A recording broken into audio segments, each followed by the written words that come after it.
अल्हम्दुलिल्लाहि व कफ़ा व सलामुन अला इबादिहिल्लज़ीना इस्तफ़ा अम्मा बअद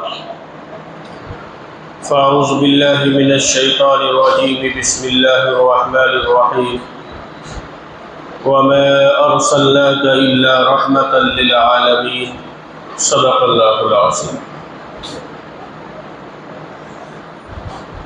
गुफ्तगू चल रही थी कि अल्लाह तबारक व तआला ने अपने आखिरी और महबूब पैगम्बर इमामुल अंबिया जनाब मुहम्मदुर रसूलुल्लाह सल्लल्लाहु अलैहि वसल्लम की एक सिफ़त का कुरान करीम में तज़किरा फरमाया कि वमा अर्सलनाका इल्ला रहमतल लिल आलमीन, कि हमने आपको रहमतुल लिल आलमीन बनाकर भेजा है।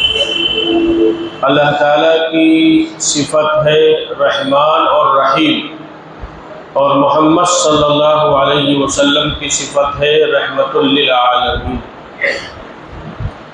और आप देखें, कुछ मौजिज़ात का तज़किरा हुआ था गुज़िश्ता जुमे को।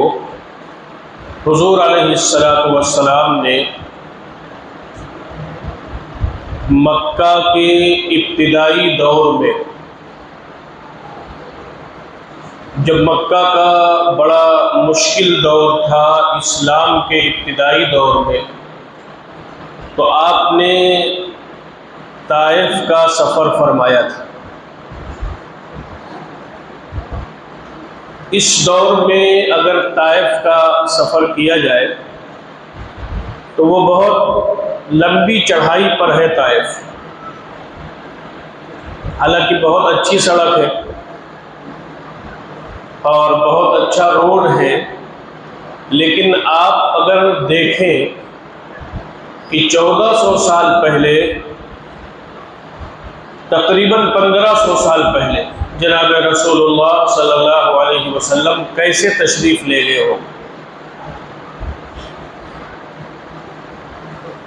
ताइफ। सिर्फ पहाड़ी और कोई रास्ता नहीं, और वो पहाड़ी इतनी बुलंदी पर कई सौ फीट की बुलंदी हो। और इस ज़माने में अगर आप कार से सफ़र करें तो शायद आधा घंटा आप चढ़ते ही रहें, चढ़ाई। और हुज़ूर सल्लल्लाहु अलैहि वसल्लम ने कैसे वो मुश्किल भरा सफ़र तय किया होगा ताइफ का। एक तो आपका वो बचपन का सफ़र जो दाई हलीमा के साथ हुआ था, ऊँटनी पर आपका सफ़र हुआ था। नबुव्वत मिलने के बाद में ये दूसरा सफ़र जो आपका हुआ, मक्का वालों से मायूस होकर जब आप ताइफ तशरीफ़ ले गए, तो सिर्फ उस सफ़र की मुश्किलात को सोचा जाए कि किन मुश्किल हालात से नबी सल्लल्लाहु अलैहि वसल्लम ताइफ पहुँचे होंगे। फिर ताइफ पहुँचने के बाद में आपने वहाँ के लोगों से गुफ्तगू की, वहाँ के लोगों से बात की। आपने बतलाया लोगों को कि मैं अल्लाह का रसूल हूँ, मुझे अल्लाह ने अपना नुमाइंदा बनाकर दुनिया के अंदर भेजा है। और किताबों के अंदर मिलता है कि उस वक्त ताइफ के अंदर 3 बड़े लोग थे जिनको सरदार या चौधरी कहा जाता है। उनसे आप अलैहिस्सलातु वस्सलाम ने गुफ्तगू की, बातचीत की। उस गुफ्तगू में जो उन्होंने तुरशरूई का मुजाहिरा किया आप अलैहिस्सलातु वस्सलाम की गुफ्तगू में, कि एक ने कहा, सख्त जुमले हैं, बहरहाल अल्लाह ताला बाप फरमाए नकले कुफ्र न बाशक, कि अल्लाह को कोई मिला ही नहीं था तुम्हारे सिवा, अल्लाह ने तुमको नबी बना दिया। अब ये जुमला कितना सख्त जुमला है। हुजूर अलैहिस्सलातु वस्सलाम ने इसको बर्दाश्त किया। एक ने कहा कि हम तुमसे बात नहीं करना चाहते, इसलिए कि तुम अगर झूठ बोल रहे हो नाउज़ बिल्लाह, तो हम झूठों से बात नहीं करना चाहते, और अगर तुम सच्चे हो तो तुम्हारे बात का इनकार करना हलाकत से खाली नहीं। तो जो मक्का ताइफ के सरदार थे, जिनको आपने मुहज्जब समझा था, ये बड़े मुहज्जब होंगे, अच्छी गुफ्तगू फरमाएंगे, उन्होंने इस तुरशरूई के साथ आप अलैहिस्सलातु वस्सलाम को जवाब दिया। जबकि आमतौर पर आज भी कुछ चीज़ें वहाँ मौजूद हैं अरब के अंदर, उनकी सखावत, आज भी सखावत उनकी मशहूर है। तो अपनी उस तारीखी रिवायात को छोड़कर, जो सखावत मशहूर थी उसको छोड़कर हुजूर अलैहिस्सलातु वस्सलाम के साथ ये बर्ताव, ये सलूक और ये रवैया किया। फिर उसके बाद में अवबाश किस्म के लोगों को, लड़कों को पीछे लगा दिया, जो आप पर तंज करते और जुमलों से गोया आप पर हमला करते।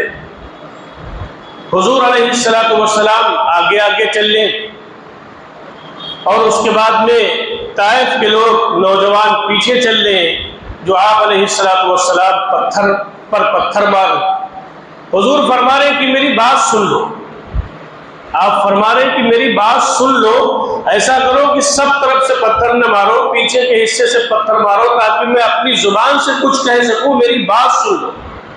क्या था वो बात क्या थी जो आप अलैहिस्सलातु वस्सलाम ताइफ के लोगों को सुनाना चाहते थे? वो बात यही थी कि देखो, नबी मान लोगे, अल्लाह की वहदानियत का इकरार कर लोगे तो जहन्नम से बच जाओगे।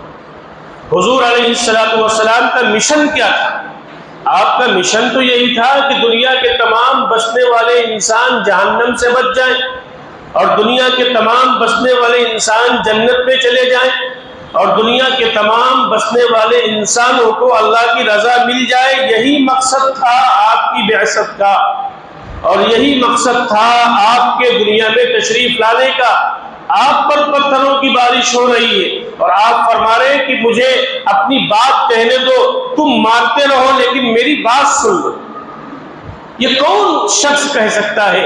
यकीनन वो वही शख्स कह सकता है जिसके सीने के अंदर अल्लाह तबारक व तआला ने इंसानियत की हमदर्दी, इंसानियत की खैरखाही और इंसानियत की भलाई कूट कूट कर भर दी होगी। वही शख्स कह सकता है कि मारते रहो, तुम अजियत देते रहो, लेकिन हमारी बात को सुनते रहो। एक तो वो सफर, मुश्किलात का भरा हुआ सफर, सऊबतें बर्दाश्त की, और उसके बाद में सलूक। ये उलमा ने लिखा है कि लिखने वालों ने ये तो लिख दिया कि आपका पूरा जिस्म लहूलहान था, आपके नाले मुबारक, जूते मुबारक खून से आलूदा थे, ये तो लिख दिया। लेकिन फरमाया कि आपके दिल का क्या हाल हुआ होगा, आपके दिल को कितना जख्मी किया होगा उन लोगों ने। बदन के जख्म तो नजर आए, लेकिन दिली तौर पर कितनी तकलीफ पहुंची होगी इमामुल अंबिया सैयदना मुहम्मदुर रसूलुल्लाह सल्लल्लाहु अलैहि वसल्लम को उस ताइफ के सफर में। लेकिन आप अलैहिस्सलातु वस्सलाम ने उन तमाम चीजों को बर्दाश्त किया, बल्कि बाज़ लोगों ने लिखा है कि आप बेहोश हो गए। यानी इतनी ज्यादा अज़ियत, इतनी ज्यादा तकलीफ, इतनी ज्यादा अवबाश किस्म के लोग पीछे पड़े कि आपको इतना मारा कि आप बेहोश हो। क्या कैफियत रही होगी? उलमा ने लिखा है कुछ मनाजिर दुनिया में ऐसे हुए हैं कि जिन मनाजिर में दुनिया की जो ये मखलूक है ये तो है ही है, लेकिन आसमानी जो मखलूक है, फरिश्ते, उनमें भी कोहराम मचा है। और वो एक वाक़िया जनाब रसूलुल्लाह सल्लल्लाहु अलैहि वसल्लम के सफर ताइफ का वाक़िया भी, कि गोया जुबान हाल और जुबान काल से फरिश्ते ये कह रहे होंगे अल्लाह से कि अल्लाह, आपने जिनको महबूब बनाया, आपने जिनको वजह तखलीक कायनात बनाया, आपने जिनको इमामुल अंबिया बनाया, आपने जिनकी वजह से इस पूरी कायनात के निजाम को सजाया, और जो आपके महबूब हैं उनके साथ ताइफ के लोग ये सलूक कर रहे, ताइफ के लोग ये बर्ताव कर रहे हैं। तो उस कैफियत में उलमा ने लिखा है कि शायद फरिश्तों ने इजाजत मांगी होगी कि हम जाकर इन ताइफ के लोगों पर को मसल के रख दे, तो अल्लाह ने यह फरमाया होगा कि जाओ, इजाजत तो है, लेकिन ताइफ वालों को हलाक करने से पहले मेरे महबूब से पूछ लेना। अगर वो इजाजत दे तो फिर तुम इनको हलाक कर देना, लेकिन मेरे महबूब की मर्जी जरूरी। चनांची फरिश्तों का नुज़ूल हो रहा है और उसके बाद में गुफ्तगू हो रही फरिश्ते कह रहे हैं कि अगर आप इजाजत दें तो हम इन पहाड़ों के बीच में इनको मसल के रख दें। हुजूर अलैहिस्सलातु वस्सलाम ने फरमाया कि ये हमें जानते नहीं, ये हमें जानते नहीं है। हो सकता है इनके बाद वाले लोग हमारी बातों को मानने वाले बन जाएं और हमारा कलमा पढ़ने वाले बन जाएं। अल्लाहुम्मा हदी फी कौमी फइन्नहुम ला यअलमून। उस मौके पर हुजूर सल्लल्लाहु अलैहि वसल्लम ने अपनी वो सिफत जिसको कुरान करीम में अल्लाह तबारक व तआला ने नुमाया फरमाया है, वमा अरसलनाका इल्ला रहमतल लिल आलमीन, कि हमने आपको जहान वालों के लिए रहमतुल लिल आलमीन बनाकर भेजा। इस सिफत का मुजाहिरा आप अलैहिस्सलातु वस्सलाम ने ताइफ के सफर में किया और शायद अल्लाह का मंसूबा था, अगर हुजूर अलैहिस्सलातु वस्सलाम इजाजत दे देते और इजाजत मिलने के बाद ताइफ के लोग कहीं खत्म हो जाते तो शायद हमें और आपको भी कलमा न मिलता। उसी ताइफ के कबीले सकीब के एक फर्द थे मोहम्मद बिन कासिम, जिनको अल्लाह तबारक व तआला ने हिंद में भेजा और ये पूरा हिंद पाक सब एक था और उन्हीं के जरिए से फिर अल्लाह तबारक व तआला ने इस्लाम को इस मुल्क के अंदर पहुंचाया। तो वो हुजूर अलैहिस्सलातु वस्सलाम के अल्फाज कि देखो ये तो हमें नहीं जानते हैं, लेकिन हो सकता है इनके बाद में आने वाले लोग हमको मान ले और हमारी बात को मान ले। तो वो ताइफ का सफर, ताइफ की मुसीबतें, ताइफ की सऊबतें, लेकिन आप अलैहिस्सलातु वस्सलाम पर जो सबसे ज्यादा चीज गालिब थी वो गालिब थी सिफत रहमत। आपकी सिफत रहमत आपके गुस्से पर गालिब थी। हुजूर अलैहिस्सलातु वस्सलाम जब किसी नागवार बात को देखते थे तो सहाबा फरमाते हैं कि आपके चेहरे से उसके आसार जाहिर होते थे और कभी कभी ऐसा होता था कि आप सख्त नाराजगी का इजहार भी फरमाते थे। जैसे एक मौके पर फातिमा एक बच्ची थी, कबीले मखजूमा की, उससे चोरी सरजद हो गई। हुजूर अलैहिस्सलातु वस्सलाम के पास ये मामला आया तो हुजूर ने फरमाया कि भाई इसका हाथ काटा जाए। अब उन लोगों ने सिफारिश करना चाहिए कि भाई कोई सिफारिश हो जाए हुजूर के पास, हमारी बच्ची का हाथ कटने से बच जाए, ये हमारे कबीले की बड़ी बदनामी का जरिया होगा। लोगों के मालूम करते रहते उसामा के पास तक पहुंच गए रज़ी अल्लाह तआला अन्हु। उनके दिल में बात आई कि अगर किसी का काम बन सकता है तो हम चले जाएं, हुजूर से सिफारिश कर दें। चुनांचे उसामा गए और जाने के बाद में हुजूर अलैहिस्सलातु वस्सलाम से उसका तस्किरा किया कि आप कुछ फिदिया ले लें और हाथ न काटा जाए, उसके बदले फिदिया ले लिया जाए। हदीस की किताबों में लिखा है कि जनाब रसूलुल्लाह सल्लल्लाहु अलैहि वसल्लम ने जब हजरत उसामा की बात सुनी तो आप इतना सख्त नाराज हुए और इतना गुस्सा आप हुए कि किताबों में लिखा है कि आपका चेहरा ऐसा सुर्ख हो गया जैसे अनार निचोड़ दिया।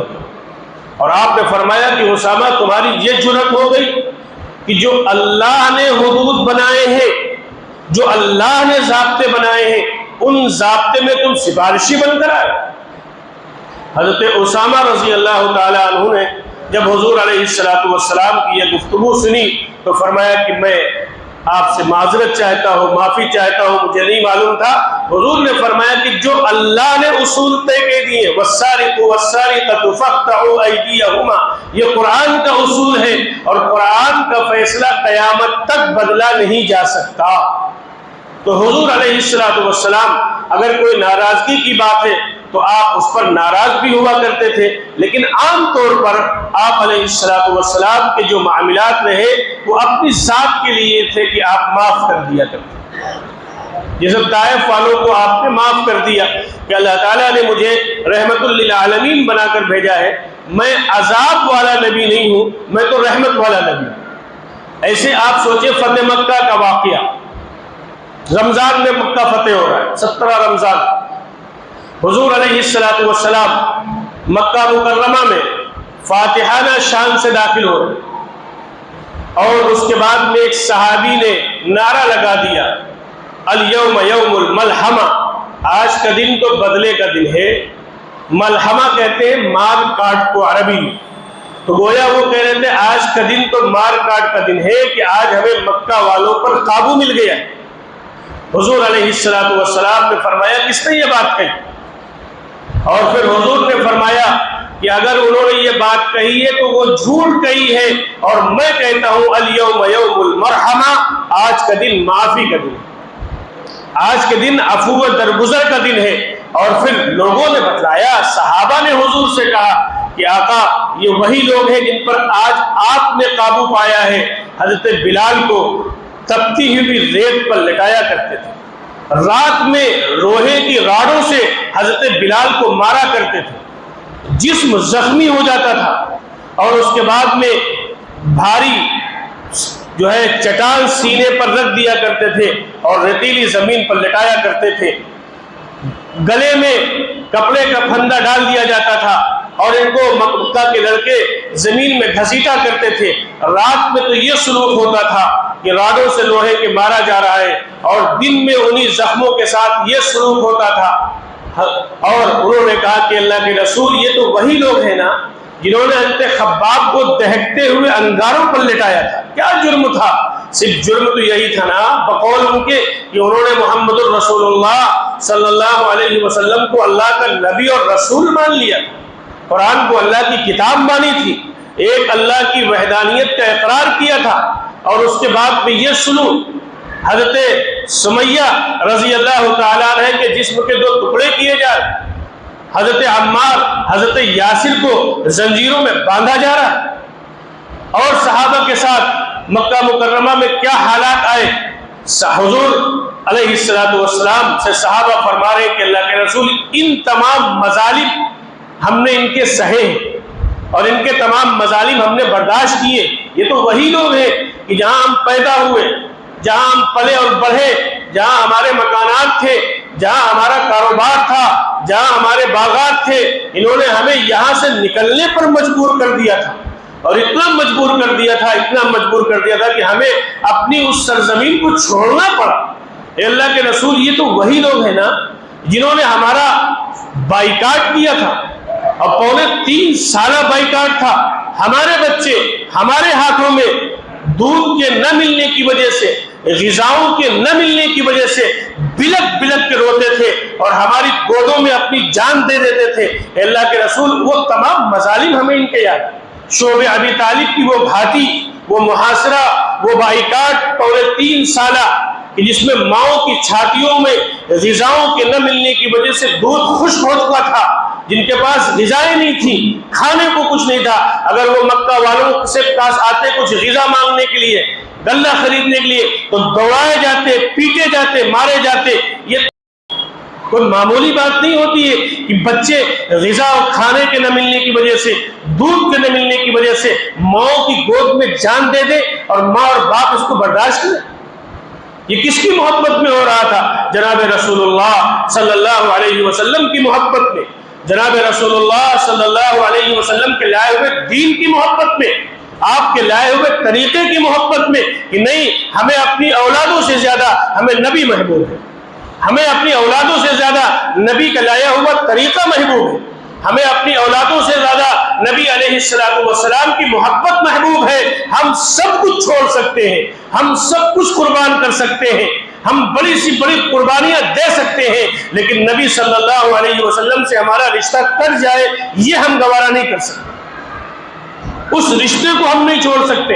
हुजूर अलैहिस्सलातु वस्सलाम ने क्या फरमाया? हमें सब कुछ याद। आपने सहाबा को तसल्ली दी और आपने फरमाया हमें सब कुछ याद है। मक्का के इब्तिदाई दौर में हम हरम में नमाज पढ़ते थे, आका फरमा रहे तो ये तो हमारे गले में कपड़े का बंधा डाल दिया करते, ये तो हमारी पीठ पर ऊंट की ओझड़ी लाकर रख दिया करते थे। ये तो वही लोग हैं ना जिन्होंने हमारी बेटियों की 2-2 बेटियों की तलाक हुई। ये एक बाप के लिए बेटी का तलाक हो जाना इससे बड़ा कोई वो नहीं हो सकता है, लेकिन हुजूर अलैहिस्सलातु वस्सलाम ने फरमाया सब कुछ हमें याद है। लेकिन आपने फरमाया आज मैं इनसे वही कहता हूं जो यूसुफ अलैहिस्सलाम ने अपने भाइयों से कहा था, ला तस्रीबा अलैकुमुल यौम इज़हबू व अंतुमुत तुलक़ा, कि जाओ तुम सब के सब आजाद हो, तुम सब के साथ आजाद हो, आज तुमसे कोई बदला नहीं लिया जाएगा, आज तुम पर कोई मुआखिजा नहीं होगा। और इतना ही नहीं फरमाया कि आम माफी का ऐलान फरमा दिया हो, बल्कि आपने फरमाया मन अग़लक़ बाबहू फहुवा आमिन, जो शख्स अपने घर का दरवाजा बंद कर ले आज उसको भी अमान।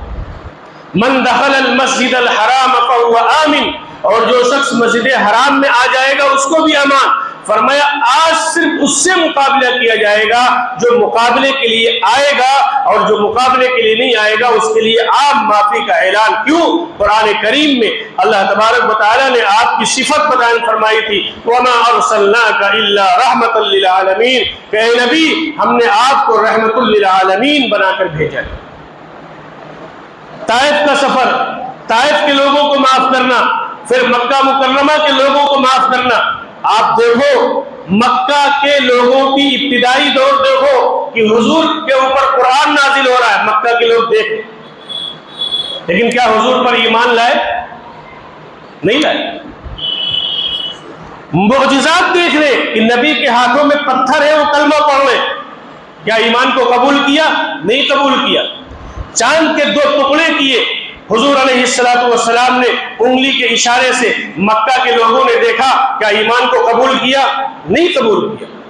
लेकिन जब हुजूर सल्लल्लाहु अलैहि वसल्लम ने अपनी सिफत रहमत का मुजाहिरा फरमाया कि हम आम माफी का ऐलान करते हैं, तो मेरे दोस्तों पूरा मक्का तकरीबन ईमान में दाखिल हो गया।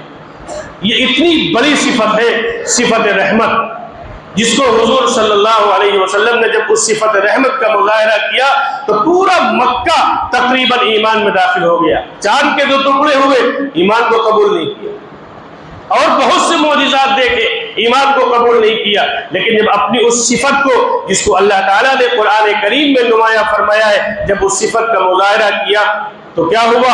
रहमतुल लिल आलमीन की उस सिफत को देखकर जोक दर जोक ईमान में दाखिल हो गए। एक सहाबी भागे जा रहे, इकरमा, उनकी बीवी उनके पीछे पीछे भागी जा रहे, आओ हुजूर के यहाँ तुम्हें अमान मिल जाएगी। वो कह रहे नहीं, हमें खतरा है कि हम मार दिए जाएंगे। बीवी कह रही नहीं, आ जाओ, अमान मिल जाएगी। हुजूर के पास आ रही कि आप कोई निशानी दे दीजिए जिससे हमारे शोहर ये समझे कि जब वो आपकी खिदमत में आएंगे तो आप उनको माफ कर देंगे। हुजूर ने अपनी चादर दे दी। हज़रत इकरमा की बीवी पीछे पीछे, वो आगे आगे, वो कहे देखो हुजूर ने चादर दी है तो उनको माफ कर दिया जाएगा। हज़रत इकरमा फरमाते हैं कि मैंने इतने जुल्म किए हैं मुसलमानों पर और सहाबा पर कि मुझे वो अपने वो मजालिम याद है कि मुझसे कहीं बदला न लिया जाए। फरमाया नहीं। वो जब आए हुजूर अलैहिस्सलातु वस्सलाम के पास तो हुजूर सल्लल्लाहु अलैहि वसल्लम ने फरमाया हमने तो सबको माफ कर दिया, हमने तो सबको माफ कर दिया है। चुनांचे वो लोग जो डर के भाग रहे थे, अल्लाह तबारक व तआला ने उनको भी ईमान अता फरमा दिया। और हुजूर अलैहिस्सलातु वस्सलाम की ये सिफत रहमत सिर्फ दुनिया ही में जाहिर होकर नहीं रही मेरे दोस्तों, इस सिफत का मुजाहिरा कल क़यामत के मैदान महशर में भी होगा। हजरत आयशा ने पूछा था रज़ी अल्लाह तआला अन्हा कि आका अगर हम आपको मैदान महशर में तलाश करें तो आप कहाँ मिलेंगे? मैदान महशर जिसका नक्शा खींचा है कुरान में, यौम यफ़िर्रुल मर्उ मिन अख़ी व उम्मिही व अबी व साहिबतिही व बनी लिकुल्लि इम्रिइन मिनहुम यौमइज़िन शअनुन युग़नी वजूहुन यौमइज़िन मुस्फ़िरा। कुरान कह रहा है कि जिस दिन भाई से भाग रहा होगा, बीवी शोहर से भाग रही होगी, शोहर बीवी से भाग रहा होगा, बाप बेटे से भाग रहा होगा, बेटा बाप को देख के भाग रहा होगा, माँ बेटी को देख के भाग रही होगी। हर शख्स अपनी अपनी कैफियत में होगा। यानी मैदान महशर का अजीब नक्शा कुरान ने खींचा है। अजीब और गरीब कैफियत होंगी कि बाप अपने बेटे को नहीं पहचान रहा होगा, माँ अपने बेटी और अपने बेटों को नहीं पहचान रहा होगा, बीवी अपने शोहर को नहीं पहचान रही होगी। वो मंजर होगा मैदान महशर का। उस मौके के बारे में हजरत आयशा रज़ी अल्लाह तआला अन्हा फरमाती हैं, आका हम आपको तलाश करें तो आप कहाँ मिलेंगे? तो हुजूर ने जानते क्या फरमाया? आका ने फरमाया कि आयशा जहां मेरी उम्मत के आमाल तौले जा रहे हो, जहां मेरी उम्मत के आमाल तौले जा रहे हो, आयशा तुम वहां आ जाना। हम तुमको वहां मिल जाएंगे। जब तक मेरा एक एक उम्मती जन्नत में नहीं चला जाएगा, मैं मोहम्मद रसूलुल्लाह जन्नत में नहीं जाऊंगा। तो उस सिफत रहमत का मुजाहरा आका सल्लल्लाहु अलैहि वसल्लम दुनिया के अंदर भी कर रहे हैं, और आका सल्लल्लाहु अलैहि वसल्लम उस सिफत रहमत का मुजाहरा आखिरत में भी फरमाएंगे। यूं आता है कि एक नूर की कुर्सी लाई जाएगी हुजूर अलैहिस्सलातु वस्सलाम के लिए मैदान महशर में कि आप इस पे तशरीफ फरमाओ, आप इस पे तशरीफ रखें। अल्लाह की तरफ से होगी, फरिश्ते लाएंगे, हुजूर फरमाएंगे मैं नहीं बैठूंगा। फरिश्ते अर्ज करेंगे क्यों आका, आप क्यों नहीं तशरीफ फरमाओगे? फरमाया कहीं ऐसा ना हो कि मैं उस कुर्सी पर बैठूं और फरिश्ते उस कुर्सी को उठाकर जन्नत में पहुंचा दे और अभी मेरी उम्मत का हिसाब बाकी। यह है अल्लाह तबारक व तआला ने फरमाया वमा अरसलनाका इल्ला रहमतल लिल आलमीन। उसी में मिलता है रिवायतों के अंदर कि हुजूर ने फरमाया अल्लाह से कहेंगे कि अल्लाह अगर आप ऐसा करें कि मेरी उम्मत का हिसाब मुझे लेने का इख्तियार दे दे। कितनी मोहब्बत हुजूर सल्लल्लाहु अलैहि वसल्लम को अपनी उम्मत से, हमें और आपसे, और क़यामत तक के आने वाले इंसान और हमसे और आपसे पहले जो ईमान वाले चले गए उनसे कितनी मोहब्बत हुजूर को कि अल्लाह के अल्लाह हमें इजाज़त दे दीजिए हम अपनी उम्मत का हिसाब ले लें। अल्लाह फरमाएंगे क्यों मेरे महबूब, ऐसा क्यों आप चाहते? तो हुजूर फरमाते हैं कि हम इसलिए ये चाहते हैं कहीं ऐसा ना हो कि तमाम इंसान जमा होंगे, हमारी उम्मत के बड़े बड़े गुनाह जब उनके सामने आएंगे तो हमारी उम्मत दूसरी उम्मतों के सामने कहीं रुस्वा न हो। इसलिए हम चाहते हैं कि अल्लाह हम अपनी उम्मत का हिसाब ले लें। मेरे दोस्तों, रिवायतों के अंदर मिलता है अल्लाह तबारक व तआला ने फरमाया, अल्लाह फरमाएंगे कि ऐ मेरे नबी, ऐ मेरे महबूब, हम आपकी उम्मत के गुनाह और उम्मत को तो छोड़ दीजिए, हम आपकी उम्मत के बड़े बड़े गुनाह आपके सामने भी नहीं आने देंगे, हम आपके सामने भी नहीं आने देंगे और हम उनको माफ फरमा देंगे। फरमाया किसी इंसान के पैर में अगर कांटा चुभा होगा तो अल्लाह फरमाने कि उसकी बरकत से उसके बड़े बड़े गुनाह को माफ कर देंगे। किसी को बुखार आया होगा उसकी बरकत से उसके बड़े बड़े गुनाह को माफ कर देंगे। किसी को कोई तकलीफ हुई होगी उसकी तकलीफ की बरकत से उसके बड़े बड़े गुनाह माफ कर देंगे। बल्कि रिवायतों में यहाँ तक मौजूद है कि अगर आपने अपनी कोई चीज दाहिनी जेब में रखी और उसको आप बाईं जेब में तलाश कर रहे हैं, इस तलाश करने में जो आपको मशक्कत हुई और थोड़ी देर के लिए आप परेशान हुए कि वो चीज कहाँ चली गई, फरमाया इस परेशानी की वजह से अल्लाह तबारक व तआला आखिरत में बड़े बड़े गुनाहों को माफ कर देगा। क्यों? अल्लाह ने फरमाया वमा अरसलनाका इल्ला रहमतल लिल आलमीन। आए दुनिया में बहुत पाक व मुकर्रम बनकर, आए दुनिया में बहुत पाक व मुकर्रम बनकर, कोई आया न मगर रहमत आलम बनकर। अल्लाह तबारक व तआला ने अपने आखिरी महबूब, अपने आखिरी नबी जनाब रसूलुल्लाह सल्लल्लाहु अलैहि वसल्लम को रहमतुल लिल आलमीन बनाकर भेजा। हम उस नबी के मानने वाले, उस नबी का दम भरने वाले, उस नबी की शफाअत की उम्मीद रखने वाले और उस नबी के मुबारक हाथों से जामे कौसर लेने की उम्मीद नहीं बल्कि यकीन, उस नबी की सिफारिश पर, शफाअत पर जन्नत मिलने की हमें उम्मीद। अब हम और आप गौर करें कि जो नबी हमारे लिए बिलखते रहे, जो नबी हमारे लिए रोते रहे, जिस नबी ने हमें दुनिया में भी नहीं बुलाया, आखिरत में नहीं बुलाया, उस नबी की लाई हुई शरीयत पर हम कितना अमल कर रहे हैं, उस नबी के लाए हुए दीन पर हम कितना चल रहे हैं। प्यारे आका तो यूं फरमा रहे हैं कि मेरी उम्मत के जहां आमाल तोले जा रहे हो आयशा, मुझे वहां तलाश करना मिल जाऊंगा। और हुजूर फरमा रहे जुइलत कुर्रतु ऐनी फिस्सलाह, कि देखो नमाज मेरी आंखों की ठंडक है। अब कौन उम्मती हुजूर का जो नमाज पढ़कर हुजूर की आंखों की ठंडक पहुंचा, यह है गौर करने की बात। तो बहरहाल मैंने उस सिफत रहमत के हवाले से थोड़ी सी गुफ्तगू की, इंशाअल्लाह इस गुफ्तगू को थोड़ा और आगे बढ़ाया जाएगा कि अल्लाह तबारक व तआला ने आपको सिफत रहमत से नवाजा था और उस सिफत का आपने दुनिया के अंदर मुजाहरा फरमाया था। इंशाअल्लाह इसकी कुछ बातें अगले हफ्ते अर्ज कर दी जाएंगी। बहुत से जुमों से तर्जुमा नहीं हुआ खुतबे का, तो वो आज सुनिए। इरशाद फरमाया हक़ ताला शानहू ने, तो बात यह है कि न समझने वालों की आंखें अंधी नहीं हो जाती, बल्कि दिल जो सीने में है वो अंधे हो जाया करते हैं। इरशाद फरमाया कि मुनाफिकीन कहते हैं कि हम ईमान लाए हैं। आप उनसे कह दीजिए तुम ईमान तो नहीं लाए हो, लेकिन यूं कहो कि हम ज़ाहिरन ताबेदार हो गए हैं और अब तक तुम्हारे दिलों में ईमान दाखिल नहीं हुआ है। इरशाद फरमाया कसम है नफ्स की और उसकी जिसने उसको बराबर बनाया, फिर उसको परहेजगारी और नाफरमानी बतलाई, जरूर निजात पाई उस शख्स ने जिसने उसको यानी नफ्स को पाक कर लिया, और नाकाम रहा वो शख्स जिसने उस नफ्स को खाक में मिला दिया। इन सब आयात से मालूम हो गया कि ईमान दरअसल फ़ेल क़ल्ब है, नुइस दूसरे अफ़आल में भी दिल का बहुत बड़ा दखल है। बस क़ल्ब यानी दिल की इस्लाह निहायत ज़रूरी चीज़ है। रसूलुल्लाह सल्लल्लाहु अलैहि वसल्लम ने इरशाद फरमाया है, आगाह रहो, बेशक इंसान के बदन में एक लोथड़ा है, जब वो ठीक हो जाता है तो तमाम बदन दुरुस्त हो जाता है, और जब वो ख़राब हो जाता है तो तमाम बदन ख़राब हो जाता है। ख़बरदार, वो लोथड़ा क़ल्ब यानी दिल है। हज़रत सल्लल्लाहु अलैहि वसल्लम ने हज़रत वाबसा से फरमाया, तुम मेरे पास नेकी और गुनाह का सवाल करने आए हो?